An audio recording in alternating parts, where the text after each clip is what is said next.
voilà pour une vidéo. C'est vrai que ça fait déjà pas mal de temps que je n'ai plus fait de vidéo. Voilà, mais je pense à des petites jeunes filles qui sont aux études et qui souvent me demandent alors vous ne faites plus de vidéos? Bon, parce que ça les aide aussi à leurs études pour pouvoir avancer, pour leur donner des outils, pour pouvoir un petit peu prendre du recul pour certaines choses et donner des idées, des outils pour gérer un petit peu son quotidien, pour être mieux dans sa tête et dans son corps. Alors voilà, je vais expliquer un petit peu comment se passe moi ma journée pour que je me sente bien dans ma tête et dans mon corps, malgré que parfois il peut y avoir aussi des difficultés, comment est-ce que moi je les gère.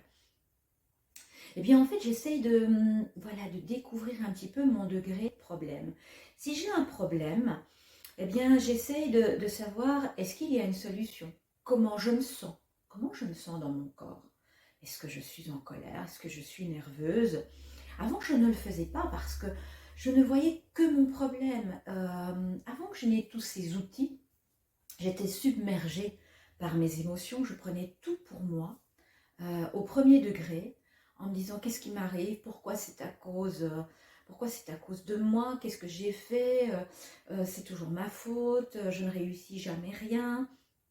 J'étais très négative, je ne me sentais pas à la hauteur, je ne me sentais pas une bonne maman, je ne me sentais pas en tant que femme. Et c'est vrai que j'ai traversé beaucoup de choses et je pensais que c'était toujours à cause de moi. À partir du moment où voilà, j'ai une autre image de moi-même et que j'ai eu des outils justement sur le développement personnel pour pouvoir voilà, gérer ces émotions, eh bien, dans mon quotidien, c'est ce que je fais régulièrement, hein, eh bien, voilà, mes problèmes, j'arrive à les résoudre d'une autre manière. Parce que mentalement, voilà, je mets les choses plus en place en étant plus positive. Un exemple, s'il y a quelque chose qui me chagrine et que ça me turlupine et que je n'arrive pas à dormir parce que je n'arrive pas, j'ai de la colère, je ne sais pas très bien comment gérer, eh bien j'essaye d'abord, comme je le disais tout à l'heure, de savoir comment je me sens. Est-ce que je suis d'abord en colère? Et si je suis en colère, voilà, mon corps, il va bien me le montrer, eh bien je vais plutôt aller marcher. Je vais d'abord évacuer cette colère. Je vais essayer d'aller promener, je prends mon chien, je vais me promener.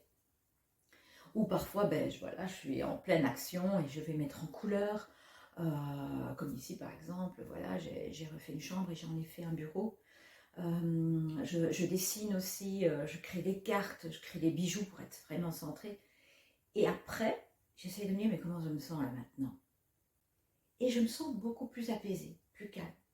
Et c'est seulement là que je vais pouvoir réfléchir au problème, plus posément, plus calmement. Et de voir un petit peu le degré de mon problème. Est-ce que, voilà, il m'empêche de vivre? Ben non. Est-ce qu'il m'empêche de manger? Ben non. Alors, qu'est-ce qui m'empêche? Ben, parfois, c'est simplement parce que je ne trouve pas de solution, parce que je n'ai pas suffisamment d'objectivité et parce qu'il me dépasse.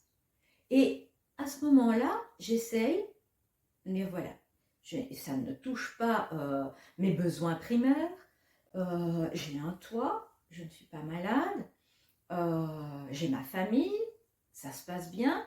Alors le problème, il est celui-là. Comment je peux faire? Est-ce que c'est réduire? Est-ce que c'est de l'exprimer? Voilà, en fait, j'essaye de me dire quel est le degré de mon problème. Si par exemple, à l'école, voilà, je n'arrive pas à étudier, c'est de dire, tiens, pourquoi je ne sais pas étudier? Est-ce que je pense à quelque chose? Est-ce qu'il y a quelque chose qui me dérange? Ou voilà, mon côté privé m'empêche de penser? Ou c'est une question simplement de méthode.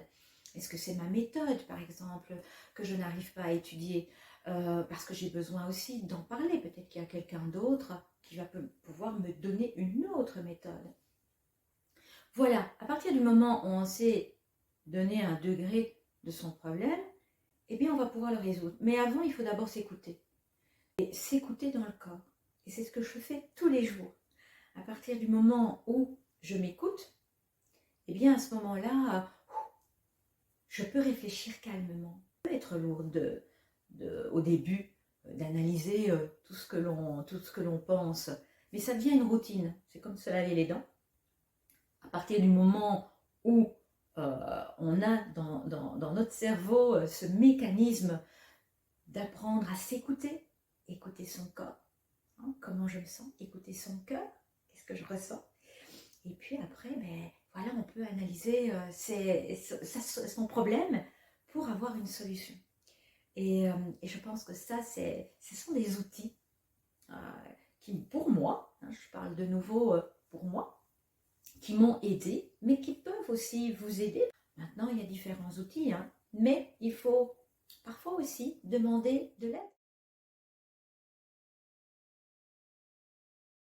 À très bientôt pour une prochaine capsule vidéo. Prenez bien soin de vous.